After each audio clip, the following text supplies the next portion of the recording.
इमरान खान साहब की रिहाई, सुप्रीम कोर्ट के अंदर तो केस है, वो आज भी आपने सुना, या अफरीदी साहब ने कहा कि मुझे जो कुछ डॉक्यूमेंट्स चाहिए, कल के ऊपर मामला चला गया है, और वो हैं भी 9 मई के केसेस। फिर जनरल फैज़ के केसेस भी हैं, तो आप हमेशा खबर देते हैं जनरल फैज़ के हवाले से, वहाँ पे क्या डेवलपमेंट्स है और ये रिहाई वाला मामला कैसे आगे बढ़ सकता है अगर मुमकिन है? देखिए आसमा, सबसे पहले तो ये कि हम जो सियासी डिबेट करें उसमें मुसद्दिक साहब को पता है एक सांस में जब वो तरमीम बांधते हैं तो उनको तो आप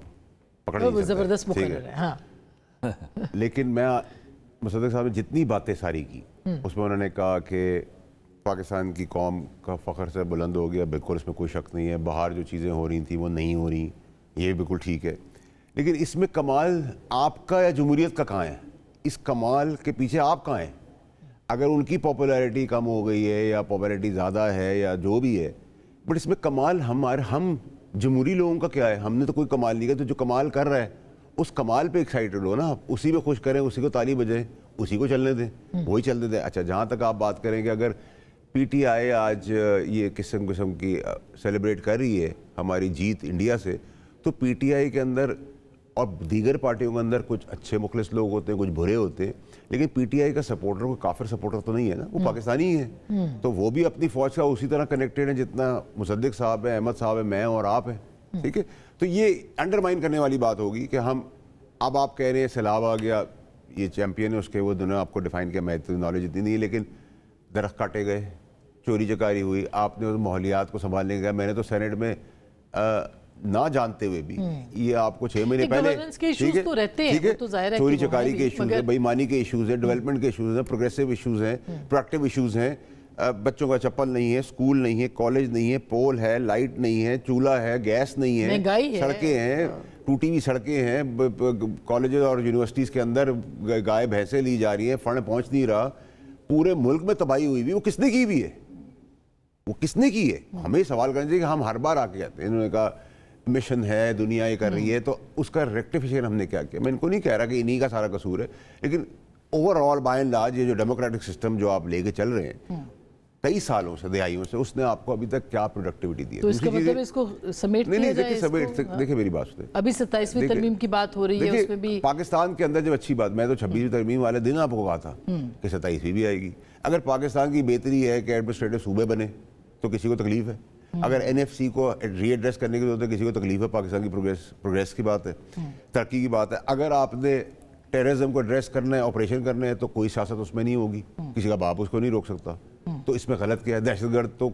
ये भी नहीं सपोर्ट करते, मैं भी सपोर्ट नहीं करता, आप भी नहीं करते, उनका कोई मजहब रंग तो नहीं है, ना पीटीआई करती है, ठीक है, अहमद ओवैस साहब जैसे लोग।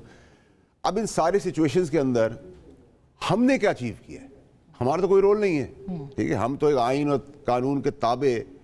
अच्छा, आपने कहा कि वो बाइकआउट करें, वो इसलिए बाइकआउट करें कि आपने जीतना है, अभी आप लिखवा लें आपने जीतना है, जीतना अपनी कारकर्दगी में नहीं है, पॉपुलैरिटी पे नहीं है। पीटीआई राह हमवार नहीं कर रही, तो पीटीआई तो कॉम्प्रोमाइज्ड है। अहमद ओवैस साहब जैसे लोगों को आप हटा दें तो मैं आपको भी शाबाश देता हूँ, 10 सीटें थी सेनेट की, 8 तो आंख बंद करके थी पीटीआई की सीटें, उसको 5 में कॉम्प्रोमाइज कर लिया, लेन देन हुई, ठीक है, 5 की जो सीटें उनमें से भी एक माइनस हो जाएगी मुराद सईद की, उनको पता है वो सामने आएगा नहीं, वो सामने आएगा तो अरशद शरीफ का केस खुल जाएगा, फंदा पड़ जाएगा फांसी का सबके ऊपर, ठीक है, तो उसने आना नहीं है, वो भी चली जाएगी। तो आपने 10 सीटों की जगह 4 सीटें दे दी, तो ये कॉम्प्रोमाइज नहीं है, ये आप मिले हुए नहीं है, आप इमरान खान को जेल में रखने में कामयाब नहीं हो गए। एंड सो मच सो, मैंने आपको बाहर से ट्वीट करके कहा था कि मैं आपको आके बताऊंगा कि ये इस हद तक फ्रस्ट्रेटेड और डेस्परेट हो गई पीटीआई कि ये सुलेमान और कासिम को भी खुदा ना खास्ता